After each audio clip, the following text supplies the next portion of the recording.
इस प्रकार हम देखते हैं कि हमारे समाज में शराब बेचने वाले भी किन्हीं देवी देवताओं या ईश्वरों की स्तुति करते हैं, पूजा करते हैं। हमें यह समझना चाहिए कि क्या ईश्वर उनके भी हितों की पूर्ति करने वाला है? यदि उनके हितों की पूर्ति करने वाला है तो उनके हितों की पूर्ति करके जो उनके द्वारा जिन लोगों को कष्ट होने वाला है और वे लोग भी उसी ईश्वर की स्तुति करते हैं तो उनके हित को कैसे पूरा करेगा?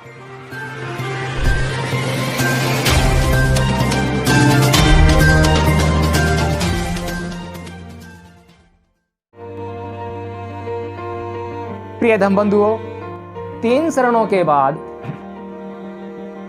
वंदना का अगला हिस्सा है पंचशील का, जिसमें हम 5 नियमों की प्रतिज्ञा करते हैं कि हम अपने दैनिक जीवन में किन बातों का आचरण करें और किन बातों के आचरण से विरत रहने का काम करें। यह हमारे लिए परम आवश्यक है। ऊपर की 2 बातों से भी ज्यादा परम आवश्यक है, क्योंकि हम सभी लोग जो गृहस्थ हैं उनके जीवन में इन 5 बातों का आचरण बहुत जरूरी है, क्योंकि इन 5 बातों के आचरण से ही हमारे जीवन में सुख या दुख आने वाला है। तो पहला नियम जो बुद्ध ने बताया, पाणातिपाता वेरमणि सिक्खापदं समादयामि, कि मैं प्राणी हिंसा से व्रत रहने की शिक्षा ग्रहण करता हूं। यह नियम और इसका अर्थ बहुत ही महत्व का है, क्योंकि अक्सर बुद्ध पर भारत के कई इतिहासकार यह लांछन लगाने का काम करते हैं कि बुद्ध की अहिंसा के कारण ही भारत देश गुलाम हुआ, जबकि यह कभी भी उचित नहीं है। बुद्ध ने मध्यम मार्ग का प्रयोग अपने जीवन में किया और मध्यम मार्ग पर आधारित धम्म को ही जीवन भर प्रचारित और प्रसारित किया। यदि बुद्ध के जीवन में अहिंसा को ही परम आवश्यक माना जाता और हिंसा के लिए कोई स्थान न होता तो व्यक्ति की सुरक्षा कर पाना असंभव होता और उनके समकालीन राजा पसेंदी और राजा बिंबिसार दोनों ही अपनी सेनाओं को समाप्त करके, उनके हथियारों को नष्ट करके हथियार विहीन होकर राज्य चलाते, लेकिन ऐसा कभी भी संभव नहीं है, क्योंकि हम जानते हैं कि बुद्ध ने कहा बहुजन हिताय बहुजन सुखाय। बुद्ध ने बहुजन हिताय बहुजन सुखाय क्यों कहा? सर्वजन हिताय सर्वजन सुखाय क्यों नहीं कहा? क्योंकि हम यह जानते हैं कि समाज में अधिकतर वे लोग हैं जो अच्छा काम करना चाहते हैं, अच्छा काम करके अपनी आजीविका को उत्पन्न करना चाहते हैं, जो ना तो किसी को कष्ट देते हैं और ना अपने जीवन में किसी प्रकार के कष्ट को आमंत्रित करना चाहते हैं।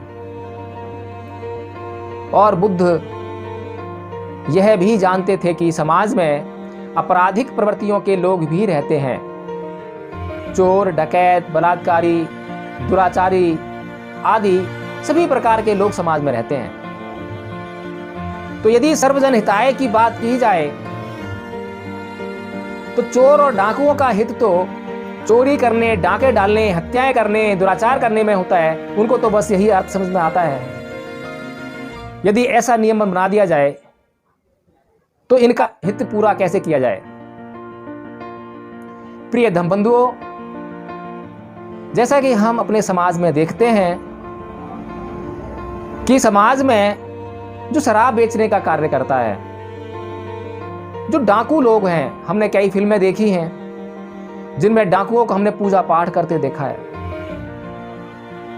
कोई देवी की आरती कर रहा है, कोई देवी पर बलि चढ़ाने का काम कर रहा है। इसी प्रकार हम देखते हैं कि हमारे समाज में शराब बेचने वाले भी किन्हीं देवी देवताओं या ईश्वरों की स्तुति करते हैं, पूजा करते हैं। हमें यह समझना चाहिए कि क्या ईश्वर उनके भी हितों की पूर्ति करने वाला है? यदि उनके हितों की पूर्ति करने वाला है तो उनके हितों की पूर्ति करके जो उनके द्वारा जिन लोगों को कष्ट होने वाला है और वे लोग भी उसी ईश्वर की स्तुति करते हैं, तो उनके हित को कैसे पूरा करेगा? ये दोहरा मापदंड हो गया। एक ही व्यक्ति दो विपरीत अर्थ वाले व्यक्तियों के अर्थों को कैसे पूर्ण कर सकता है, उनके हितों को कैसे साध सकता है? इसी बात से बचने के लिए बुद्ध ने बहुजन हिताय बहुजन सुखाय की बात कही कि समाज में अधिकतर लोग ऐसे हैं जो हिंसा नहीं करना चाहते हैं, चोरी नहीं करना चाहते हैं, व्यभिचार नहीं करना चाहते हैं, झूठ नहीं बोलना चाहते हैं, शराब आदि नशा नहीं करना चाहते हैं। ऐसे लोगों के हित को पूरा करना बहुत जरूरी है और ऐसे लोगों के हितों को पूरा किया जा सकता है बिना किसी और के हितों को नुकसान पहुंचाए। इसीलिए बुद्ध ने हमें यह बात कही कि बहुजन सुखाय बहुजन हिताय।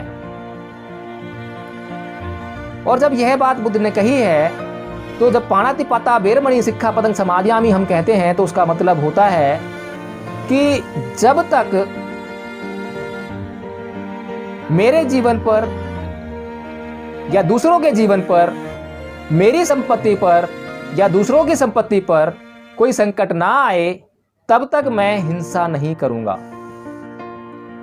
और यदि मेरे जीवन, दूसरों के जीवन, मेरी संपत्ति और दूसरों की संपत्ति पर किसी भी प्रकार का संकट आए, तो उस संकट को मिटाने के लिए या उस संकट को दूर करने के लिए जितनी भी वांछित शक्ति की जरूरत है, हम उस शक्ति का प्रयोग करेंगे। यह हमारा कर्तव्य है। यदि कोई व्यक्ति अपने कर्तव्य को पूर्ण करने के लिए, ना कि अपने स्वार्थ को पूरा करने के लिए, किसी हिंसा का सहारा लेता है, तो वह कभी भी धर्म के विपरीत कार्य नहीं करता। वह सर्वथा इस सील का पालन करते हुए ही हिंसा का प्रयोग करता है। और हिंसा का प्रयोग करने के लिए बुद्ध ने जिस आवश्यक तत्व की ओर इंगित या इशारा किया है, वह तत्व है सम्यक स्मृति, जो कि अष्टांगिक मार्ग में हम पढ़ते हैं और सुनते हैं। यानी कि हम कोई भी काम करें तो वह पाप होगा अगर हम बेहोशी में कर रहे हैं। हम जागरूक अवस्था में यदि वह काम नहीं कर रहे हैं तो वह काम हमारा पाप हो जाएगा, और कोई भी काम पुण्य हो जाएगा यदि हम जागरूक होकर वह काम कर रहे हैं। इसी प्रकार जब तक हिंसा करने की नौबत ना आए, तब तक अगर हम हिंसा नहीं कर रहे हैं तो यह हमारे जागरूक होने का प्रमाण है। और जैसे ही हिंसा करने का समय आता है, हिंसा करने की जरूरत महसूस होती है और हम पूर्ण रूप से हिंसा करके उस संकट से मुक्ति पा लेते हैं, तो यह हमारी जागरूकता का ही प्रमाण है। एक बेहोशी में जीने वाला व्यक्ति ना तो यह जान पाता है कि कब उसे हिंसा करनी है और कब उसे हिंसा नहीं करनी है। एक बेहोशी में जीने वाला व्यक्ति जब हिंसा करता है तो या तो अधिक हिंसा कर देता है या कम हिंसा कर देता है, जिसके कारण उसे दोनों इसी स्थितियों में अवांछित परिणाम भुगतने पड़ते हैं। प्रिय धम्म बंधुओं, इसी प्रकार जब हम इस सील का पालन करें तो हमें अपने पूरे दिन हमें यह बात जाननी चाहिए और ध्यान में रखना चाहिए, जो भी क्रियाकलाप हम अपने मन, वचन और कर्म से कर रहे हैं, तो उसको करने से पहले हमें इतना जागरूक होना चाहिए कि हम उसकी जांच कर सकें कि कहीं उसमें हिंसा तो नहीं है, कहीं उसमें हिंसा की आवश्यकता तो नहीं है, कहीं उसमें हिंसा की आवश्यकता है लेकिन उस हिंसा को करने के लिए हमारे पास पर्याप्त साधन उपलब्ध नहीं है। हमें इन सब बातों की जानकारी होनी चाहिए, और जिन लोगों को इन सब बातों की जानकारी होती है वे जागरूक व्यक्ति होते हैं, वे बेहोशी में जीने वाले व्यक्ति नहीं हुआ करते हैं। इसीलिए इस सील का उपयोग और महत्व पूरे संसार के लोगों के लिए है, क्योंकि इस संसार में कोई भी व्यक्ति नहीं चाहता कि कोई उसे गाली दे, कोई उस पर क्रोध करे, कोई उसकी हत्या कर दे। लेकिन यह असंयोग ही है कि सभी व्यक्ति, लगभग सभी व्यक्ति अपने पूरे जीवन दूसरों को गाली देने का कार्य करते हैं, दूसरों पर क्रोध करने का कार्य करते हैं और दूसरों की हत्या करने का भी प्रयास या हत्या करने का काम भी करते हैं।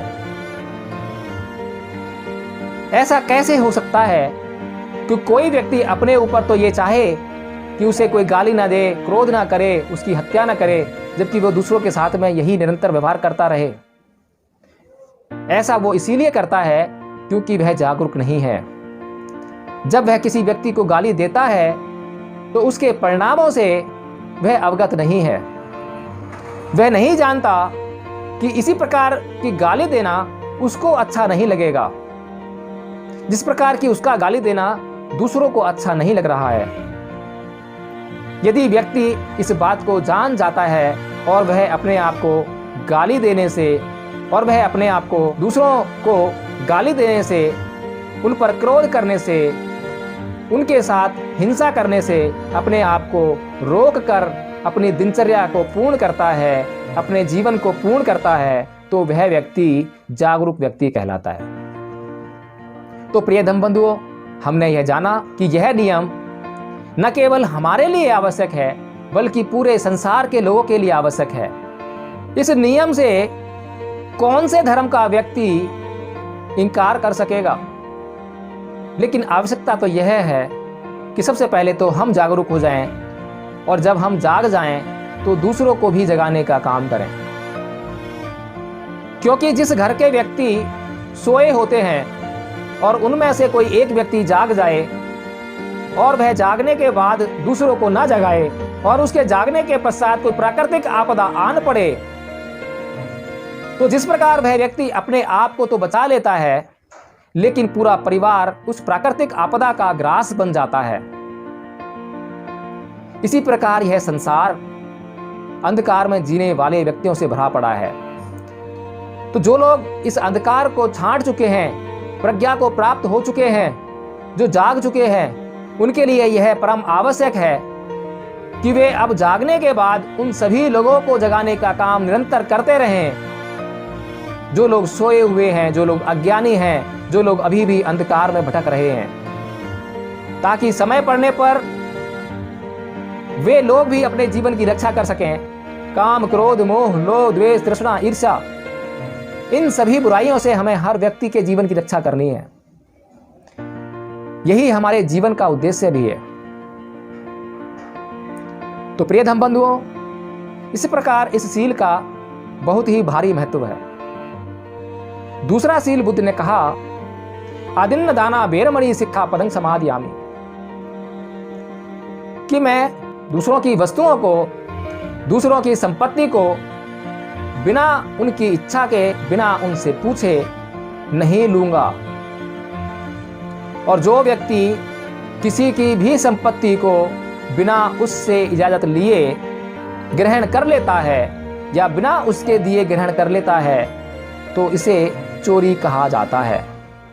और चोरी की यही परिभाषा भारतीय दंड संहिता में भी कही गई है, जिसे हम इंडियन पेनल कोड के नाम से जानते हैं। तो प्रिय धर्म बंधुओं, जिस प्रकार इस संसार का कोई भी व्यक्ति यह नहीं चाहता कि कोई अन्य व्यक्ति उसकी संपत्ति को चुरा ले या उसकी संपत्ति को हानि पहुंचाए, तो इसी प्रकार संसार के सभी व्यक्ति यह चाहते हैं कि कोई भी अन्य व्यक्ति उनकी संपत्ति को नष्ट ना करे, हानि ना पहुंचाए या चुरा ना ले। तो यदि संसार के सभी व्यक्ति ऐसा चाहते हैं तो संसार में वे कौन से व्यक्ति हैं जो चोरी करने का काम करते हैं, जो संपत्ति को नष्ट करने का काम करते हैं? या फिर संसार में संपत्तियां चोरी कैसे हो जाती हैं यदि संसार के सभी व्यक्ति ऐसा चाहते हैं? तो प्रिय धर्म बंधुओं, यह भी हमारे दोहरे आचरण के कारण ही होता है, क्योंकि हम यह तो चाहते हैं कि हमारी संपत्ति को कोई नुकसान ना पहुंचाए, कोई उसे चुरा ना ले, लेकिन हम हमेशा यह भी अपने मन में लालसा बनाए रखते हैं कि दूसरों की संपत्ति बिना परिश्रम किए हमारे पास आ जाए। और जब ऐसी भावना हमारे मन के भीतर आती है तो उससे चोरी का कृत्य उत्पन्न होने लगता है। जो व्यक्ति इस सीमा को लांघकर दूसरों की संपत्ति को अपने कब्जे में कर लेते हैं तो वे इस सील का उल्लंघन कर देते हैं। लेकिन जो व्यक्ति इस भावना के अपने मन में आने पर उस पर नियंत्रण स्थापित करने का काम कर लेते हैं तो दूसरों की संपत्ति नष्ट होने से, चोरी होने से बच जाती है। तो वे इस सील पर अपने आप को लगाकर अच्छे आचरण का प्रयोग करके दूसरों की संपत्ति और अपनी संपत्ति को संकट में डालने से बचा लेते हैं। इसी प्रकार प्रिय धर्म बंधुओं, बुद्ध ने तीसरा सील कहा, कामेषु मिच्छाचारा वेरमणि सिक्खापदं समादयामि। मैं व्यभिचार से व्रत रहने की शिक्षा ग्रहण करता हूं। जैसा कि हम सभी इस संसार के लोग यह जानते हैं और यह मानते भी हैं कि हमें हमारे परिवार की स्त्रियों की इज्जत के साथ दुराचार होने पर हमें अपार कष्ट का अनुभव होता है। इसी प्रकार इस संसार के सभी व्यक्तियों को उनसे संबंधित स्त्रियों की इज्जत पर दुराचार होने के कारण उन्हें कष्ट का अनुभव होता है। इस संसार में कोई भी व्यक्ति ऐसा नहीं है जो यह चाहता हो कि कोई भी अन्य व्यक्ति उससे संबंधित स्त्रियों के साथ दुराचार करे। यदि कोई भी व्यक्ति ऐसा नहीं चाहता है कि उससे संबंधित स्त्रियों के साथ कोई अन्य व्यक्ति दुराचार करे तो वे कौन लोग हैं जो दुराचार करते हैं? तो फिर समाज में दुराचार कैसे होता है? यह भी हमारे दोहरे मापदंड के कारण ही होता है, क्योंकि हर एक व्यक्ति यह तो चाहता है कि कोई उससे संबंधित स्त्रियों के साथ, उसके परिवार की स्त्रियों के साथ, उसकी माँ, बहन, बेटी के साथ दुराचार ना करे, लेकिन वह लगातार दूसरों की माँ, बहन, बेटियों के साथ दुराचार करने की ताक में रहता है। वह हमेशा ऐसा अवसर ढूंढता रहता है कि कब अवसर मिले और कब वह दुराचार करे। और समाज की ऐसी स्थिति के कारण और समाज में ऐसे दोहरे मापदंड के कारण आज हम यह जानते हैं कि हम अपने घर की बहन बेटियों को स्कूल और कॉलेज अधिकतम समय तक जाने से वंचित करने का प्रयास करते हैं। हम नहीं चाहते कि वे बाहर स्कूल कॉलेज जाएं और उनके साथ कोई दुराचार की घटना घट जाए जिससे कि हमारी बहन बेटी का पूरा जीवन बर्बाद हो जाए।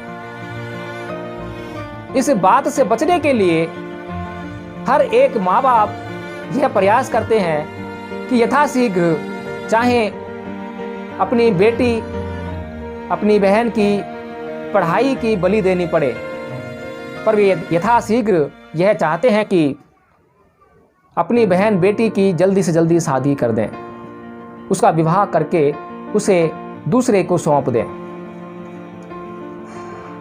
लेकिन प्रिय धर्म बंधुओं, समाज की इस समस्या का यह कोई समाधान नहीं है, बल्कि समाज में यदि नहीं रोका तो यह दुराचार हमारे समाज की स्त्रियों की स्थिति को और निम्नतम बनाएगा। बड़ी मुश्किल से समाज ने स्त्रियों को उनकी स्वतंत्रता प्रदान करने का कार्य किया है, और जैसा कि हम अभी जानते हैं कि अब भी अधिकतर महिलाओं को उतनी स्वतंत्रता प्राप्त नहीं है। अनेक बंधनों से युक्त अपना जीवन जीने के लिए वे मजबूर हैं। और समाज में ऐसे दुराचारों की उपस्थिति के कारण, ऐसे दुराचारों के कारण तो समाज में उनकी स्थिति आने वाले समय में और भी भयावह हो सकती है।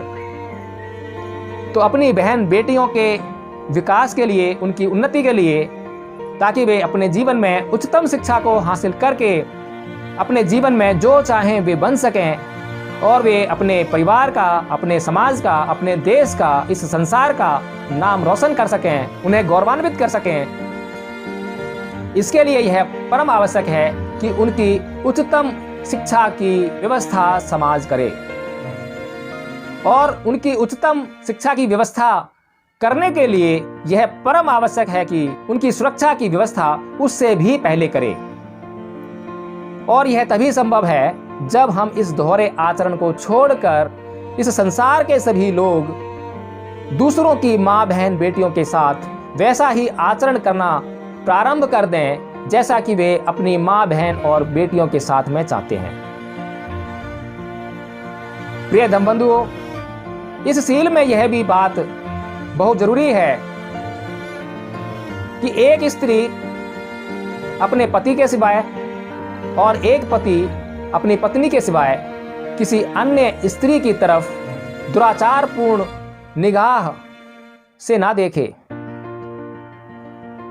प्रत्येक स्त्री को जो कि उसकी पत्नी नहीं है, प्रत्येक पुरुष को जो कि उसका पति नहीं है, उसे उन्हें अपनी बड़ी बहन या छोटी बहन, उम्र में छोटी है तो छोटी बहन और उम्र में बड़ी है तो बड़ी बहन या माँ कहकर संबोधित करे और उसी दृष्टि से उसको देखे।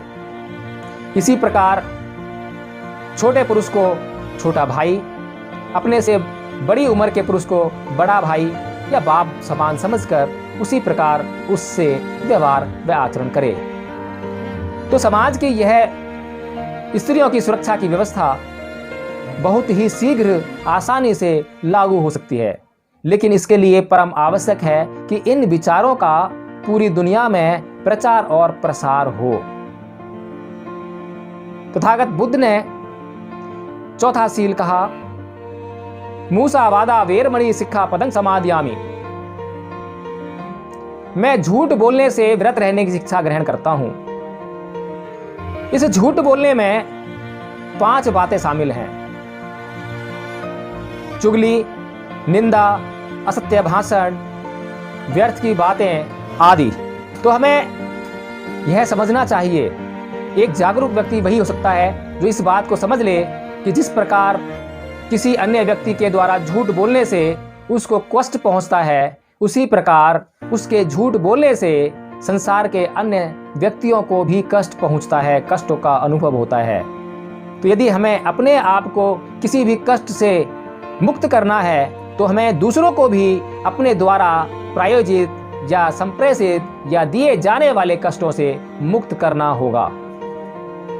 इसके बाद तथागत बुद्ध ने 5वां सील कहा, सुरामेर्य मज्ज पमाद ठाना वेरमणि सिक्खा पदं समादियामि, जिसका अर्थ है कि मैं कच्ची पक्की शराब या किसी भी प्रकार का नशीला पदार्थ उसका सेवन नहीं करूंगा। और जैसा कि हम जानते हैं कि हमारे समाज में यह बुराई बहुत ही बड़ी भयावह रूप से स्थित है और हमें यह प्रयास करना चाहिए कि किसी भी प्रकार से समाज से इस बुराई को निकालने का हमें प्रयास करना चाहिए।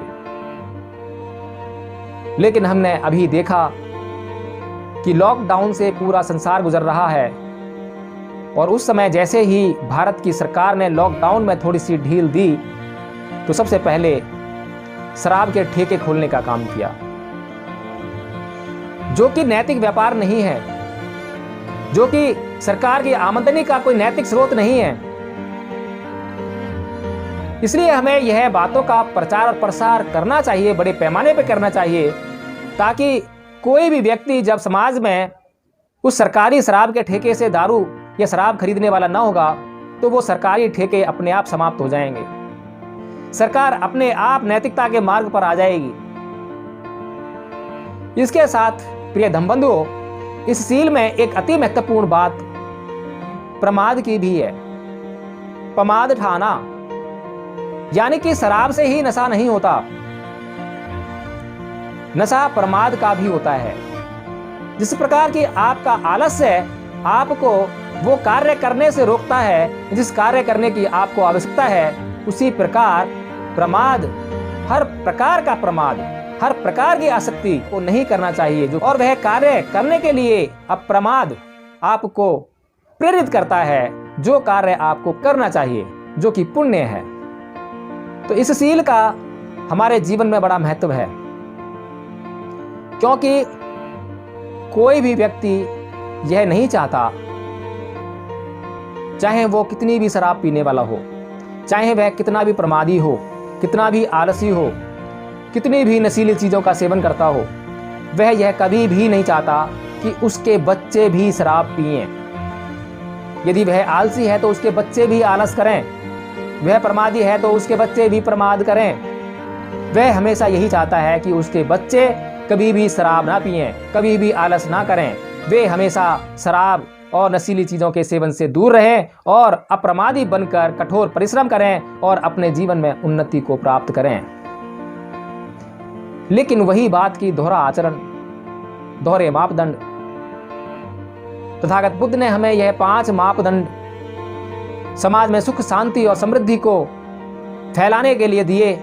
लेकिन समाज आज जिस दशा में है वह उसके दोहरे मापदंड के आचरण के कारण है। यदि समाज के सभी लोग अपने दोहरे मापदंड को दूर करें और एक मापदंड, एक बात और अपनी जुबान के मूल्य को समझें, तो वे निश्चित तौर पर समाज में सुख, शांति और समृद्धि का प्रसार करेंगे। तो प्रिय धम्मबंधुओं, आज मैंने आपको नमन, त्रिशरण और पंचशील का अर्थ, उसका महत्व और उसका विश्लेषण बताया, जिसको समझकर मैं यह समझता हूं कि हम स्वयं अपने जीवन में लाभ प्राप्त करेंगे और संसार के अन्य सभी व्यक्तियों को इससे लाभान्वित होने के लिए उनका मार्गदर्शन कर सकेंगे। इसी के साथ मैं आपसे विदा लेता हूं। जय भीम, नमो बुद्धाय। मेरा अपना चैनल, आपका चैनल, समाज का चैनल, देश का चैनल एनवी न्यूज़ 24/7 को आप लाइक करें, सब्सक्राइब करें और ज्यादा से ज्यादा इसकी वीडियो को शेयर करें, ताकि हर खबर को मैं आप तक आसानी से पहुंचा सकूं।